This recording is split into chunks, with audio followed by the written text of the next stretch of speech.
Liban, l'amour possible, chapitre 15.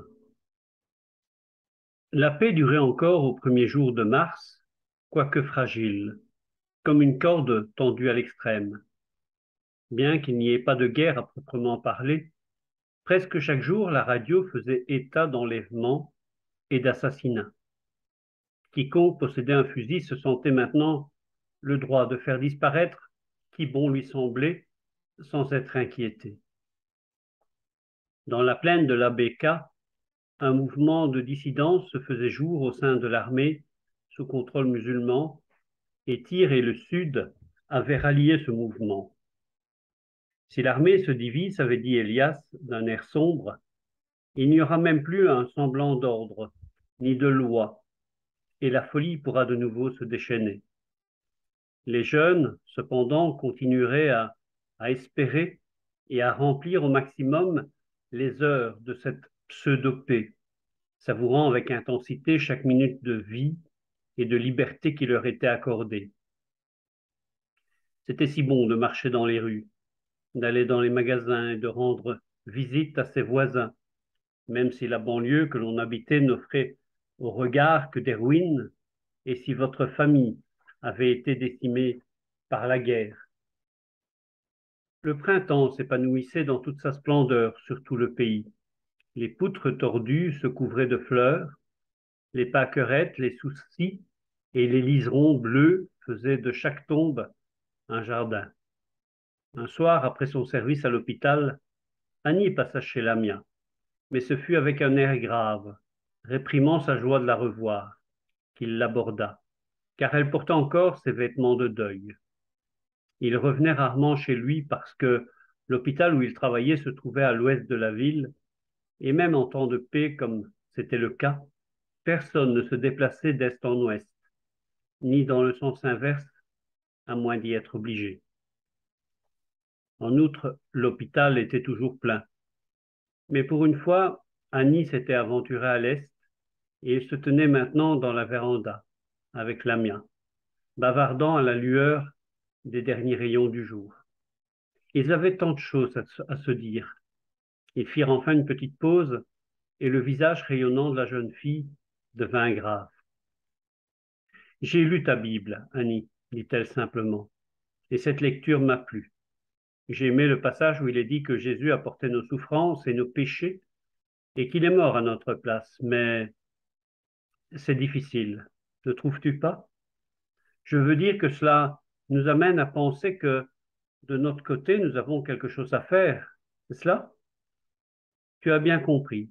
L'amour de Dieu demande une réponse. Mais laquelle? Qu'est-ce qu'il faut que je fasse? Je ne peux pas répondre à ta place, Lamia. Tu as tes propres problèmes. Mais ce que je peux dire, c'est qu'il est vivant et agissant.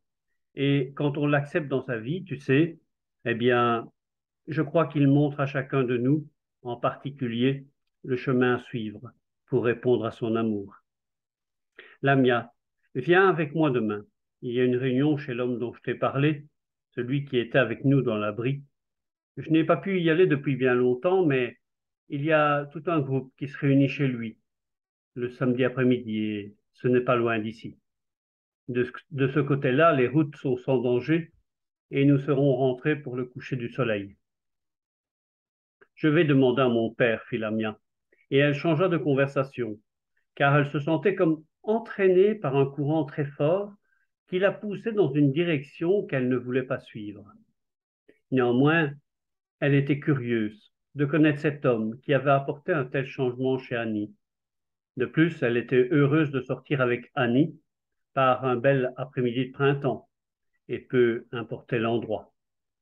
Son père ne fit aucune objection. Il sentait vaguement que la vie de sa fille était trop terne et trop limitée aux choses de la maison, mais il ne savait que faire pour y remédier. Il fut content de la voir s'habiller avec soin, puis fermer la porte d'une main ferme au nez d'un mou mis en colère, avant d'aller rejoindre son ami. Léla allait sans doute connaître une après-midi éprouvante et orageuse. Mais Elias décida de sortir lui aussi et de les laisser se débrouiller seuls. Annie et Lamia se retrouvèrent à la grille Ils passèrent par les quartiers extérieurs de la ville et se dirigèrent vers l'est, en traversant le secteur chrétien relativement calme.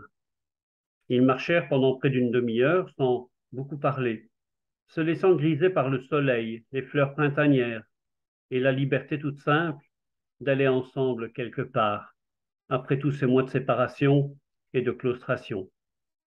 Lamia trouva qu'ils arrivaient beaucoup trop tôt à son gré, lorsqu'Annie s'arrêta devant la porte d'une maison blanche et frappa. Ils étaient un peu en retard, la pièce était déjà bondée, des hommes, des femmes de tous âges s'y pressaient, et même des adolescents. Ils firent un accueil chaleureux à Lamia et Annie, et la jeune fille vit que chacun avait sa propre Bible. Elle remarqua aussi leur expression joyeuse, comme dans l'attente de retrouver un ami très cher. Après les souhaits de bienvenue, ils se mirent à chanter des chants, très simples, faciles à retenir, et accompagnés à la guitare. Lamia aima ces airs entraînants, et elle commença à se sentir étrangement émue lorsque leur hôte se leva et ouvrit sa Bible. Lamia le dévisagea. Il était assez jeune et il n'y avait dans toute sa personne rien de particulièrement attirant. Quelque chose cependant forçait à l'écouter. Elle avait souvent entendu des prêtres parler de Dieu, mais cet homme semblait le connaître personnellement. Quand il lut, ce fut comme si Dieu parlait, et les mots frappèrent la jeune fille avec tant de force qu'elle n'entendit plus rien d'autre. Plus tard, quand elle regarda sa montre, elle comprit que l'homme devait commenter ses paroles depuis quelque temps déjà. Elle partageait la Bible d'Annie, et ses yeux ne se détachaient pas de ces passages, sourds et aveugles pour toute autre chose. Elle les lisait, elle les relisait. Si vous m'aimez, gardez mes commandements, et moi je prierai mon Père, et il vous donnera un consolateur, afin qu'il demeure éternellement avec vous. Celui qui garde mes commandements, c'est celui-là qui m'aime. Mon Père l'aimera, et moi aussi, je l'aimerai, et je me ferai connaître à lui. Mon Père et moi, nous viendrons à lui, et nous ferons notre demeure en lui. Ici encore, l'amour était lié à l'obéissance et à la souffrance, mais dans ces versets, la brume se dissipait. La beauté se révélait par-delà la souffrance. La présence du Christ, le consolateur, se faisait réel. Dieu lui-même venait faire sa demeure en elle. Lamia n'en comprenait pas tout le sens, mais ce fut pour elle comme la révélation d'une terre inconnue, illuminée, à portée de la main, là, de l'autre côté de la barrière, obéissance. Tu sauras quel chemin il te faudra suivre pour répondre à son amour, lui avait dit Annie, et il avait raison. Elle savait désormais ce que signifierait pour elle garder ses commandements. Et soudain, la pièce devint comme obscure, l'air irrespirable, et les mots semblèrent trembler devant les yeux de Lamia. Elle venait brusquement de pressentir que refuser, ce serait s'éloigner de ce pays de lumière qu'elle venait juste d'entrevoir. Mais accepter, ce serait perdre Moumi. La réunion toucha à sa fin, ils priaient, et ce n'était pas à un mort sur un crucifix qu'ils adressaient leurs prières, mais à quelqu'un de proche, de vivant, de présent. Quelqu'un qui était là, en réalité, au milieu d'eux. Très bien, murmura Lamia, j'obéirai. Je ferai tout ce que tu voudras, et je me repens. Elle comprenait à cet instant que sa haine pour la femme palestinienne, les mensonges qu'elle avait proférés, son manque de fidélité au serment de sa mère, tout cela faisait partie du fardeau qui maintenant lui était ôté. Son cœur fut soulagé et pendant un court moment, elle crut avoir franchi la barrière par un acte de volonté et être arrivée au pays de la lumière. Elle dit au revoir dans une sorte de brouillard et, avec Annie, prit le chemin du retour. Ils marchèrent en silence car la lumière du crépuscule sur les bas-côtés fleuris de la route la bordure lumineuse que formait au-delà de la baie la crête des montagnes et les couleurs de la mer que l'on découvrait par instants entre les toits endommagés des maisons semblaient d'un autre monde. Annie, conscient de la gravité des pensées de la jeune fille, parla peu, et arrivée devant la maison, elle ne lui demanda pas d'entrer. Elle lui sourit seulement d'une façon qu'il n'oublierait jamais, et il continua son chemin jusqu'au bas de la colline, une chanson sur les lèvres. Rentrée à la maison, Lamia se sentit chancelée, car il lui fallait maintenant faire face à la mort d'une réalité, l'étape suivante à franchir. Moumi la vit, donna à Léla un coup de pied dans les jambes et courut à elle. Lamia le souleva de terre et il lui mit ses bras autour du cou, la couvrit de baisers mouillés et la regarda de ses grands yeux noirs, doux et caressants. Il savait très bien que Léla allait dire combien il avait été méchant, qu'il s'était assis délibérément sur les pains qu'elle avait mis à lever, et il prenait le devant. Lamia ne l'ignorait pas. Mais c'était difficile de lui résister quand il la regardait de cette façon. Elle capitula devant ses finasseries, le serra sans vergogne entre ses bras et sentit son cœur se briser. Mais devant cet obstacle, il ne fallait pas rester sans bouger. C'était ou bien le franchir, ou bien retourner en arrière, dans les brumes de l'inconnu, de la solitude, de la culpabilité. Cela, elle en était sûre maintenant, et elle n'en voulait plus. Ce qu'elle avait encore à faire, il valait mieux le faire sans tarder. Elle porta Moumi dans son lit et resta près de lui un moment, lui raconta des histoires, lui chanta ses chansons préférées, et il s'endormit d'un seul coup, pelotonné contre elle. Elle se dégagea doucement et descendit à la recherche de son père. Léla était dans la cuisine, Samy occupé à faire ses devoirs, et son père lisait le journal au salon. Elle attira un pouf et s'assit à ses pieds. Père, dit-elle, j'ai quelque chose à te dire. Il posa son journal et se tourna vers elle, attentif. Elle lui raconta alors toute l'histoire, sans rien oublier ni cacher. Elias l'écouta en silence, et quand elle eut fini, il resta un long moment, plongé dans une profonde méditation. J'ai de la peine pour toi, Lamia, dit-il enfin, et sa voix était empreinte d'une douceur inhabituelle.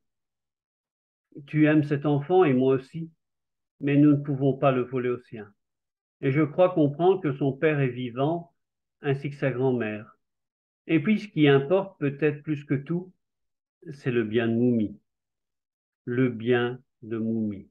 C'est assurément de grandir parmi nous et de devenir chrétien. Il est né palestinien et c'est Dieu qui décide notre état à notre naissance. Et puis, la mienne, n'as-tu pas remarqué? Cet enfant ne devrait plus être là, maintenant que ta mère nous a quittés. Toi, il faut que tu continues tes études. Léla n'arrive pas à le tenir et je ne veux pas la renvoyer après tout ce qu'elle a souffert. Ne vois-tu pas aussi qu'il est en train de devenir un enfant gâté et terriblement volontaire? Mais papa, les Palestiniens sont nos ennemis. Palestiniens, tu m'as dit que c'était une femme de distinction. Avait-elle l'air d'une pauvresse affamée? Non, ses vêtements étaient de bonne qualité. Elle paraissait seulement très fatiguée. Oh, papa. Elle posa son front contre le genou de son père et pleura amèrement. Il mit sa main sur ses cheveux et la laissa pleurer. Jamais auparavant, ils n'avaient été aussi proches l'un de l'autre. Lamia, ma fille, dit-il après un moment, ne perdons plus de temps. Occupons-nous de cela pendant que la paix tient encore. Où est ce numéro de téléphone? Si la bataille recommence, nous ne pourrons plus aller à la rencontre de sa famille. Ce serait trop dangereux. C'est maintenant ou jamais. Lamia écouta comme dans un rêve, incapable de croire que la chose était arrivée. Certains préliminaires avaient été nécessaires, des explications avaient dû être données à l'épicier qui recevait l'appel téléphonique dans sa boutique, Puis, ils avaient entendu la voix brisée d'une femme qui pleurait et louait Allah, tandis que le père de Lamia donnait les directives à suivre. Il faut venir en 11 heures à l'endroit où vous avez trouvé le corps de votre fille, dans l'orangerie. Il faut apporter la photographie. Nous vous amènerons l'enfant. Si son père le peut, qu'il vienne aussi. C'était aussi simple que cela, et cependant la chose la plus dure que Lamia ait jamais eu à faire dans sa vie. Elle dormit peu et se réveilla au chant du coq. Demeurait un moment sans bouger, les yeux fixés sur la fenêtre où se levait le jour, elle eut le sentiment qu'une partie vitale allait être tranchée d'elle-même. Quand Moumi se réveilla sous les feux du soleil levant, elle le prit un moment dans son lit. Mais bientôt, fatigué de ses larmes et de ses baisers, il se mit à crier pour descendre. Elle le lava et l'habilla avec beaucoup de soin, mit ses vêtements et ses jouets dans un sac en plastique et se demanda comment elle pourrait passer les dernières heures. C'était dimanche et les gens gravissaient la colline pour se rendre à la messe, mais elle ne voulait pas y aller pour ne pas être séparée de Moumi. Elle l'emmena au jardin et joua avec lui au jeu qu'il préférait. Puis Elias l'appela pour dire qu'il était l'heure de partir et ils se mirent en route vers les orangeries en tenant l'enfant chacun par la main. Ils descendirent en silence le sentier du souvenir. C'était dans ce sentier qu'elle et Amine avaient couru si joyeusement le jour de la soi-disant fête chez Kamal. Plus loin, c'était l'endroit où avait été déposé le corps sans vie de son frère, et un peu plus loin, celui où était morte la jeune mère. Ils étaient bien à l'heure, mais la grand-mère les avait devancés et ils la virent de loin, tout habillée de noir, silhouette immobile et solitaire sous les feuillages lustrés. Elle ne vint pas à leur rencontre, mais se tint droite et digne, ses yeux affamés, dévorant l'enfant. Quand il se rapprocha et la regarda, elle eut sur tout le visage une expression qui faisait penser à une musique douce et légère. Elle l'avait reconnue. Elle se tenait à l'endroit indiqué et tendit la photo à Elias, sans même regarder de son côté. Elle ne parla ni ne bougea, elle attendait. Moumi la regardait, la dévisageait, puis, dans un mouvement brusque de recul, il vint se serrer contre la mienne, ne sachant que faire. Il continuait cependant à la regarder et, peu à peu, ses yeux devinrent brillants, rêveurs, comme s'il voyait dans le lointain, dans le passé, quelque chose qu'il se rappelait. Mais ni la femme, ni Moumi ne firent un mouvement. Puis, l'extraordinaire se produisit. Pas si extraordinaire au fond, car la séparation ne datait guère que d'un an. Il s'avança vers sa grand-mère et leva les bras. Elle se baissa lentement, le souleva avec douceur et le prit dans ses bras. Lui, posant la tête sur son épaule, il mit son pouce dans sa bouche et ne jeta pas un regard en arrière. Il était revenu à la maison. Loué soit Allah, murmura la femme. Et pour la première fois, elle regarda Lamia, qui n'était pas beaucoup plus jeune que sa fille au moment de sa mort. Le visage de la jeune fille était livide, ses yeux noyés de larmes. Mais elle n'avait rien fait pour retenir Moumi. Absorbée comme elle l'était par son petit-fils, la femme ne montra aucun signe de reconnaissance. Vous l'aimiez donc, vous aussi, fit-elle enfin d'un air étonné, et vous me l'avez rendu. Pourquoi? Mais Lamia ne put prononcer une parole, pas même un au revoir. Elle se détourna et remonta le sentier de la désolation. Elle reprit le chemin de la maison, mais son père s'attarda quelques instants pour parler à la femme, avant de rejoindre sa fille. Que lui as-tu dit? Demanda Lamia. Je lui ai donné notre adresse. Le père de Moumi est encore à Tripoli, et s'il y a de nouveau du danger, qui sait, cela pourrait lui servir de l'avoir. Sa maison est juste à l'entrée du camp, presque à côté de celle de Kamal. Il entoura de son bras les épaules de Lamia et ils marchèrent en silence jusqu'à la maison. Elle était très fatiguée, mais calme et en paix. Et le plus étrange, c'est qu'elle ne se rappelait pas avoir éprouvé une grande tristesse au moment de Rentmoumi. Plus tard, le chagrin et la nostalgie reviendraient l'assaillir, mais elle saurait alors, et ce serait sa consolation, que du moins à cette heure cruciale, elle s'était oubliée elle-même, complètement. Elle n'avait pensé qu'à Moumi et l'expression sur le visage de cette femme, le regard brillant, vague et lointain de Moumi, lui avait fait comprendre que là était le bien de l'enfant.